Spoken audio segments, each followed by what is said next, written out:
Балалар модельле китапханасы Башкортостан язылыгы Гүзәл Ситдикованың 70 яшь тулуына һәм иҗатына арналган бу проект тәкъдим итә. Гүзәл Рамазан кызы Ситдикова 1952 елның 10 июнендә Белорет районының Миньяр кысабагында дөньяга килгән. Шагыйрәнең балалар өчен текетек, бүрене йиңгән бәрәс, Күз кояшым, күз айым, машина нигә төрттерди деген китаптары язучылар күңеленә хош килде. Бүген тәкъдим итәсе китап Машина нигә төрттерди йыйынтыгы.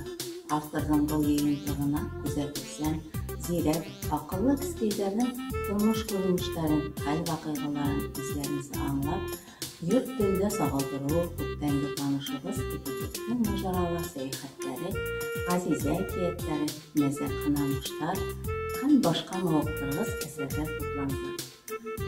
Шигырьләрендә телебезне бик яхшы белмәгән сагыйларга хәтта өндәргә кагылышы проблемалары да кызыклап үтә. Бу йыйынтык кескәйләр өчен түгел, олылар өчен дә яңа күренешләр, яңа казанышлар сагылдыра, үзгәрешләр белән токлану, яшь буынга позитив үсешкә тосмаллар кәефеннән чыгарылган.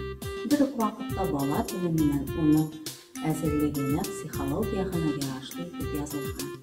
Гүзәл Ситдикованың Машина нигә төрттерди китабын безнең китапхананан алып укый аласыз. Рәхим итегез.